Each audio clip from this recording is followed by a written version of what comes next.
Comentário querem fazer? Ou se vamos embora? Força.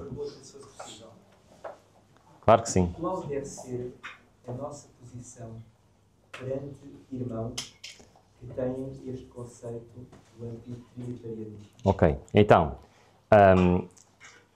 uma vez foram ter com... Eu hoje estava a falar isso com o irmão Samuel. Uma vez foram ter com Ellen White, ok? Dizerem o seguinte: olha, nós temos irmãos na nossa igreja que não acreditam no dom de profecia. Será que eles podem continuar a ser membros da igreja ou devem ser excluídos? Percebeu a pergunta? Ellen White respondeu assim: depende. Se eles não acreditam, mas não se opõem, podem continuar a ser membros da igreja. Se eles se opuserem, devem ser desvinculados da igreja. E esse é o princípio que normalmente nós usamos na igreja adventista, ok? Se há um irmão que tem uma dúvida de uma doutrina, não é que vive em pecado, ok? Não é viver em adultério ou trabalhar ao sábado, não é isso. Mas tem alguma dúvida em relação a alguma doutrina, mas respeita a igreja, respeita a doutrina da igreja e não se opõe abertamente, ele pode continuar a ser um membro da igreja. A partir do momento em que essa pessoa se opõe e luta contra essa doutrina, ele deve ser excluído. Essa é a posição oficial da nossa igreja, está bem? E ainda bem, porque senão ele teria sido excluído da igreja. Ok. Mas, sim, força. Uma consequência também do que nós temos, que é uma acusação dos anti-trinitarianos, então vocês são politeístas. Isso. E afinal, se formos bem ver, o somos, entre muitas aspas, porque na criação diz lá, Bereshit bara Elohim. Elohim é forma plural de El. Isso. Como responder a isso? Porque não é só uma provocação antitrinitariana. Isso. Também é uma provocação mundana. Porque Isso. quando nós dizemos que não criamos como católico, aí eles costumam fazer essa associação. O que responder exatamente? Eu sei que não somos, mas... Isso. Então, nós acreditamos num Deus, mas é um Deus que se manifesta em 3 pessoas. Ou seja, nós não acreditamos em 3 deuses. Porquê? Porque eles são 3 pessoas que têm funções diferentes, mas têm o mesmo pensamento, a mesma ação. O que é contrário ao politeísmo. O politeísmo, os deuses são vários e têm características e personalidades diferentes. Estamos a falar num Deus que se manifesta em 3 pessoas, mas tem o mesmo pensamento, tem o mesmo caráter e são... Mas eu vou traduzir isto de outra maneira. Vamos ver de outra maneira. Espero não complicar, ok? Espero ajudar. Imaginem que os testemunhas de Jeová ou outros têm a razão que Deus é só o Pai. Isto trazia vários problemas. Porquê que trazia problemas? O que é que acontecia, havendo pecado, quem é que podia intervir? Mas o Pai não pode intervir onde há pecado. Percebem o que eu estou a dizer? Não pode. Ok, então o que é que acontece? Vamos pensar assim. E eu espero não complicar, tá? Ellen White perguntou assim. Não sei se vocês sabem, mas havia uma dúvida entre os nossos pioneiros. Se era se o Pai se manifestava corporalmente ou não. Qual era a natureza do Pai. Se ele tinha corpo ou não tinha. E então ela, numa visão, perguntou a Jesus: olha, o Pai tem corpo? Ele ou é espírito? Porque a Bíblia diz que Deus é espírito. Então, ou é um espírito. E Jesus respondeu: quem vê a mim, vê o Pai. Eu sou a expressa imagem do Pai. Ou seja, o Pai manifesta-se corporalmente. Por isso é que ela depois escreveu a dizer que o Pai se manifesta corporalmente.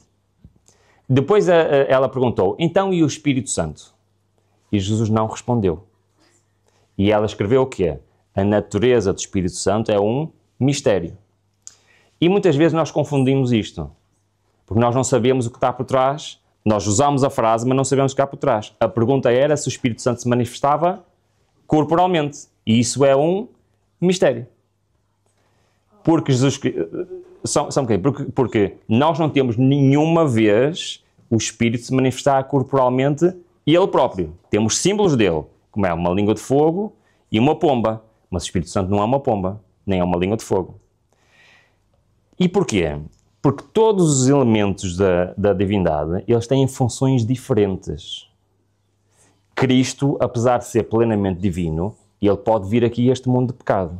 O Pai não pode. Mas, por exemplo, Cristo está onde neste momento? Ele está lá. Ele pode vir aqui ou não pode? Pode, mas ele está onde? Lá. Onde é que está o Pai? Reparem o que é que diz a oração. Ó Pai, que estás no céu. Certo? O Pai está aqui nesta terra? Não. Não pode, irmão. Não, porque ele tem corpo. E ele tem corpo. Se tem corpo, está onde o corpo dele está. Está a perceber o que eu estou a dizer? Mas Deus, repare, Deus é omnipresente. Através do Espírito Santo.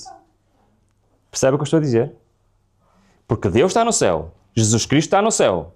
Jesus Cristo pode vir à terra, o Pai não pode, neste momento. Mas o Espírito Santo está onde? Está em todo lado. O Espírito Santo é omnipresente. Agora, não se assustem com o que eu vou dizer, está bem? O Pai não é omnipresente. Jesus não é omnipresente. Mas Deus é omnipresente pela ação do Espírito Santo. Percebem? Por isso, acaba por ser omnipresente. Deus é omnipresente. Pois, por isso é que o Senhor Jesus foi para cima. Porque ele não é omnipresente. Ajudar a todos. Claro. Mas Deus é omnipresente. Estão a perceber o que eu estou a dizer? Ou seja, eles complementam-se uns aos outros. E então nós temos um Deus plural, porque esse Deus plural é o Deus que permite este universo funcionar. Porque quando nós dizemos que Deus habita em mim, é o Pai que habita em mim? É o Filho que habita em mim? Não. É o Espírito Santo que habita em mim. Mas é Deus. Estão a perceber? Então a resposta é esta mesma. Nós temos 3 pessoas, porque é necessário as 3 pessoas para que a divindade funcione. Senão a divindade não funcionaria. E eles têm funções diferentes, mas têm o mesmo pensamento, a mesma ação e a mesma palavra. Agora, temos aqui uma coisa que nós não conseguimos compreender. É como é que pode haver uma pessoa sem um corpo. Que é o Espírito Santo. Nós não conseguimos compreender isto. Por isso é um mistério. Outra coisa que nós não conseguimos compreender é como é que Deus pode se despir da sua divindade e vir a esta terra nascer como um ser humano. Também não conseguimos compreender isto. Dá. Mas é assim, se Jesus é filho,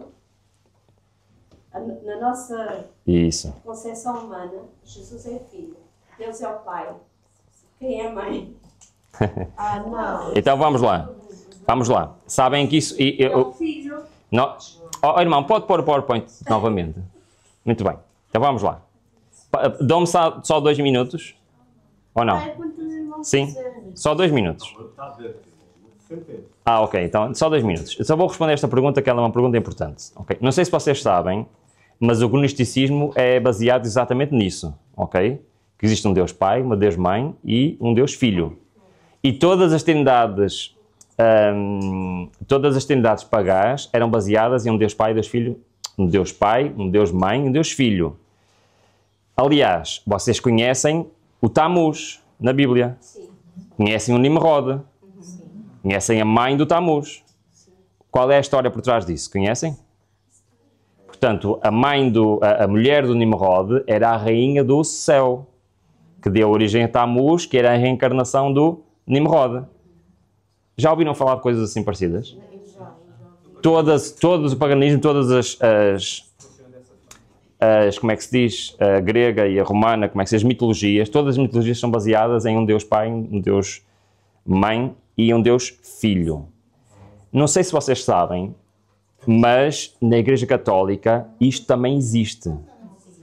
A Virgem Maria é chamada Rainha do Céu. Se forem a Viana do Castelo, tem lá a pintura no teto da igreja, tem o Pai de um lado, o Filho do outro, a coroar a quem? A Maria, como Rainha do Céu. Por isso esta é uma ideia que também existe no cristianismo, está bem? Mas não é... Eu fiz essa pergunta porque eu já uma vez ouvi uma questão acerca disso. Sim. Que especulava-se a pessoa do Espírito Santo em relação a Jesus ser filho. Isso. Só por isso é que eu expus a questão. Ok. Então vamos lá. Já estou quase lá a chegar. Esperem aí. Aqui. Ok. Então, essa ideia de onde? Agora eu vou fazer um parênteses. A ideia disto de mãe entrou no cristianismo através do paganismo, okay? Quando a igreja se juntou com a igreja pagã, e por isso a Maria adotou esse papel de ser a mãe, okay? A mãe divina.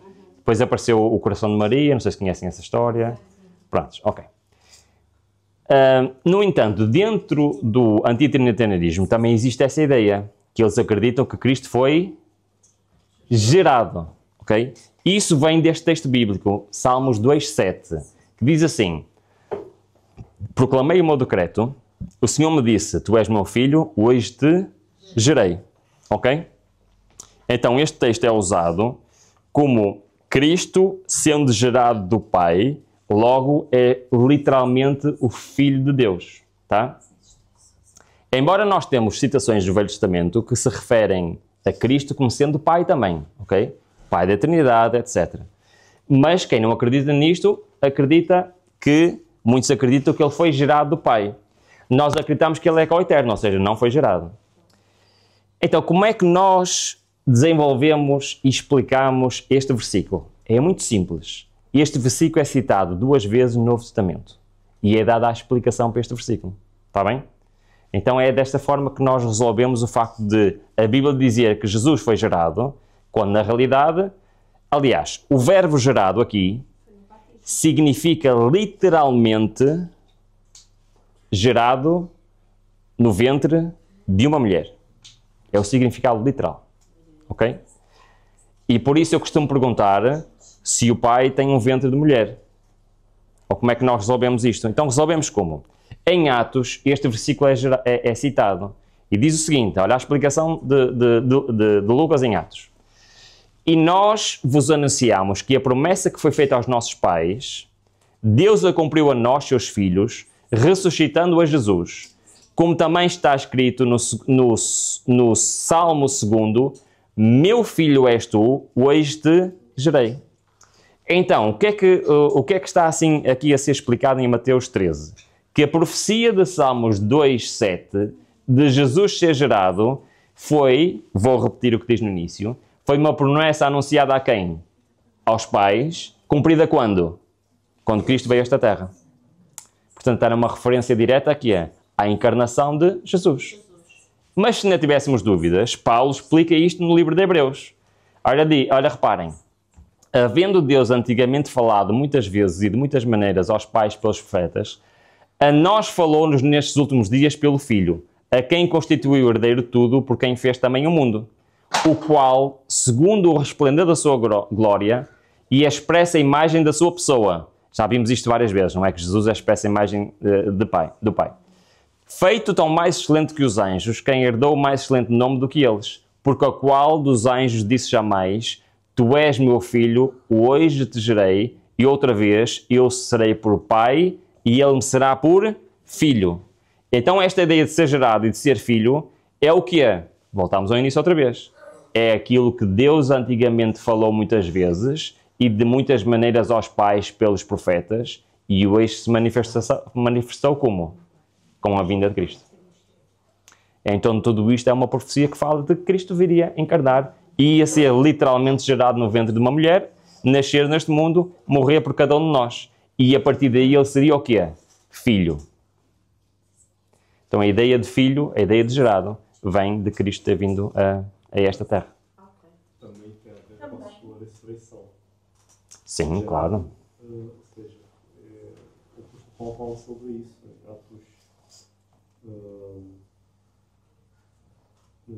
Atos 2, você acreditou, não foi? Atos 2 não. Não, eu falei que foi ver só pouco. O anterior foi Atos 13. Atos 13. Exatamente. É isso aí. E ressuscitaria entre os mortos para nunca mais parar a corrupção. Portanto, tem a ver com a ressurreição também. Essa palavra gerado. Pronto, o gerado, que foi adotado pelo catolicismo como sendo algo que foi feito por Deus, refere-se única e simplesmente à sua vinda a este planeta. Porque ele, como a Bíblia diz, ele é coeterno, como mencionado muitas vezes. Se não faria também a intenção de deixar como testemunho que ele era mesmo filho de Deus. Ficar revelado que ele era mesmo filho. Aquele ser que ia nascer, era gerado mesmo por Deus. Cristo, como homem, é filho de Deus. Ele Claro. não seria o testemunho de que isso ia acontecer. Era uma profecia, exatamente, era uma profecia. Isso. Neste momento, Jesus é 100% homem e 100% divino. Não me perguntem que isso é, mas é. Quando ele estava cá na Terra também. Quando estava cá na Terra, ele veio como ser humano. Mas ele podia... Ele despiu-se da sua divindade, sim. E ele não usou a sua divindade, sim, sim. Eu gostava só de dizer o seguinte: o livro Redimidos, Isso. História da redenção. na história da redenção, vem a explicar quando Lúcifer se Isso. revelou no céu. Os anjos, diz lá muito claramente, diz: os anjos leais e verdadeiros foram ter com Lúcifer, falaram com ele a respeito de Jesus, porque ele queria ocupar o lugar. E de Jesus, exatamente. E diz assim: e eles, os anjos leais e sinceros, mostraram-lhe a Lúcifer claramente que Jesus era o Filho de Deus desde a eternidade. Isso é muito... Isso que permita-me... Não, termine. O que eu ia dizer é que ele, ali, de facto, é muito claro que Jesus era o Filho de Deus desde a eternidade e tornou-se depois Filho do Homem quando Isso. nasceu na terra. Isso é muito interessante que a irmã está a dizer, porque não sei se vocês sabem qual foi o argumento que Satanás usou para enganar os anjos e para querer fazer parte da divindade. Foi o quê? Que Jesus não era... Alguém sabe? Que Jesus não era Deus, que era como um deles. Ok? Por isso, desde o início, aquilo que Satanás mais detesta, reparem, Satanás nunca quis o lugar do Pai. Satanás queria o lugar de Jesus. Porquê? Porque era Jesus que andava no meio dos anjos. E ele dizia que ele merecia estar no lugar de Jesus. Ok? Isto é muito interessante, porque ele queria sentar-se no trono como Jesus sentava, e ele queria fazer parte da criação como Jesus fez. Ok? E queria a adoração como Jesus recebe. Ele queria o lugar de Jesus. É isso, queria fazer parte do Conselho Divino. Agora, o que é que aconteceu? E isto é muito importante.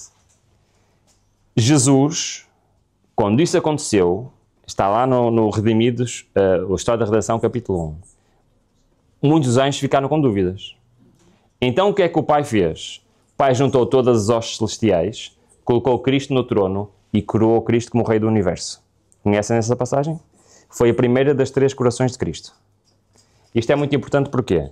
Porque Cristo, quando veio a esta terra e morreu, ele foi ao céu para saber se o seu sacrifício tinha sido aceito. E o que é que ele foi? Capítulo 4 e 5 do Apocalipse. Foi coroado Rei do Universo. Foi restituído àquilo que já era anteriormente. Ok? E vai haver uma terceira coroação de Cristo. Quando é que vai ser? Terceira vinda de Cristo. Certo? Quando os ímpios se rodearem a cidade para atacar a cidade, o que é que vai acontecer? Cristo vai ser coroado. Para todos verem quem Cristo é. E ele é o quê? O Rei do Universo. Então, o que está em causa no grande conflito é Cristo ser Deus. Perceberam o que eu disse? O que está em causa no grande conflito é a plena divindade de Cristo. E é isso que tem vindo a ser demonstrado, que Cristo é, de facto, Deus. E no fim, o que é que diz Apocalipse? Todo o joelho se dobrará perante o Cordeiro. Porque é isto que está em causa. E por isso é muito importante nós termos a doutrina da plena divindade de Cristo. E se nós repararmos, e eu queria vos dizer isto com calma, quando a Igreja Cristã se juntou à Igreja de Roma, na altura de Constantino, a primeira coisa que foi mudada foi aquilo que nós vimos já no 325. E o que é que foi? A plena divindade de Cristo. Foi a primeira coisa que foi mudada. Muito antes do sábado, muito antes de todas as outras doutrinas, foi a primeira. Porquê? Porque é aquilo que Satanás mais detesta. A guerra foi feita precisamente contra Cristo. Isso. Então é muito importante nós termos a certeza daquilo que é a divindade, para que é que ela serve e realmente aquilo que nós acreditamos.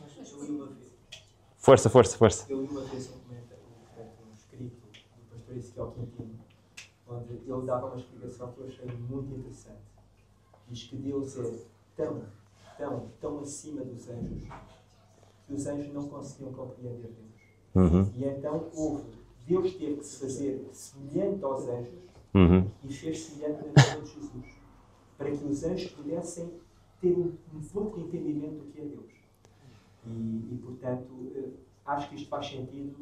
E fez como os homens para nós entendermos a Deus. Mas, estou aí um pouco. Disseste que Diz. Satanás seria o lugar, ou Lúcifer, De Jesus. o lugar de Cristo. Isso. Mas em Isaías diz: subirei acima do monte Isso. e serei semelhante Ao Altíssimo. Exatamente. Dá-se Quem é que é semelhante ao Altíssimo? É Jesus. E é o nome Miguel. a ideia que identifica é que quer o lugar do Pai. Percebe? Jesus é que é a expressa imagem do Pai. Era isso que ele queria. Ele queria ser a expressa imagem do Pai. E ele queria se sentar no trono com o Quer Pai. dizer que em Isaías o Altíssimo refere-se a Jesus e não... Quer dizer, Queria ser semelhante ao Altíssimo. Sim, Jesus é Deus, mas ele está-se a referir que queria ser semelhante ao Altíssimo. Os ataques é sempre a pessoa De Jesus, sim. O grande conflito entre Jesus e Satanás. É o grande conflito. disseste há um pouco que Cristo não é omnipresente. Cristo não é... Deus é omnipresente pela ação do Espírito Santo. Mas Jesus... Assim como Deus é o Criador, pela ação de Jesus. Foi Jesus que proferiu as palavras. Ok? Por exemplo, Deus orientou os apóstolos pela ação do Espírito Santo. Tudo o que um deles faz representa a Deus. Percebes o que eu estou a dizer? A omnipresença é a ação do Espírito Santo. Como é que diz no Velho Testamento? Para onde fugirei do teu Espírito? Se for às profundezas, tu aí estás. Se for às alturas, tu aí estás. Não há maneira de fugir do Espírito Santo.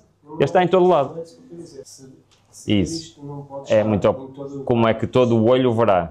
Não sei. Fisicamente é impossível. Não por causa de Cristo. Atenção, não é por causa de Cristo. É por causa do ser humano. E por causa da forma da Terra. É impossível. Não. A Bíblia diz que todo o olho verá. E todo o olho verá. Agora, eu não sei como. Isso é fisicamente impossível. Porque, reparem, eu já te dou a palavra. Eu estou aqui, não é? Na Nova Zelândia, neste momento, são 5 da manhã e as pessoas estão a dormir. E estão literalmente de pernas para o ar em relação a mim. Se eu estou a ver Cristo aqui, eles não podem fisicamente estar a ver Cristo. Mas a Bíblia diz que todo o olho vai ver. Por isso eu acredito, pela fé, que todo o olho vai ver. Mas não me pergunto como, que eu não sei. Nós sabemos que os anjos são super rápidos. Perceberam o que eu disse? Não perceberam?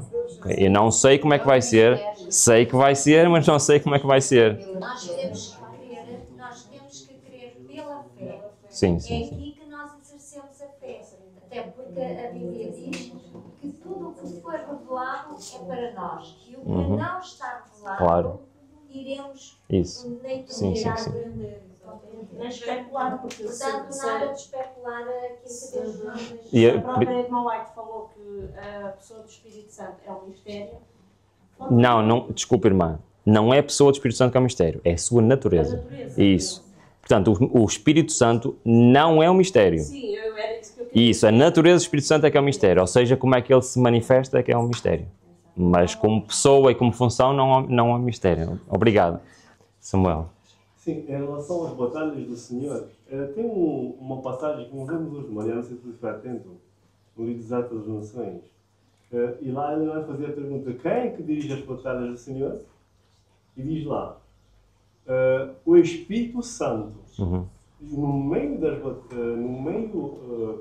na fronte das batalhas, isto tem alguém mais que um anjo. Isso. Aí diz: é o Espírito Santo, que é o representante do capitão do exército do Senhor. Isso. Ou seja, o Espírito Santo é o representante das batalhas do Senhor, que conduz as batalhas. Amém. Esse... Muito bem. Vamos terminar. Sim, sim. Todos temos o Espírito Santo. Mas dizemos que também temos um anjo da guarda. Todos temos um anjo da guarda. Nem todos temos o Espírito Santo, irmã. Devemos pensar que temos um anjo da guarda e o Espírito Santo. Não percebi, irmã. Devemos pensar que temos um anjo da guarda. Um anjo da guarda toda a gente tem. O Espírito Santo só tem... Quem clama. Isso, quem o Espírito Santo habita. Quem clama e quem ouve. Isso. Tem o Espírito, não é o sangue. Isso, é verdade, é verdade. Obrigado pela vossa atenção, continuação de bom domingo para todos e até uma próxima.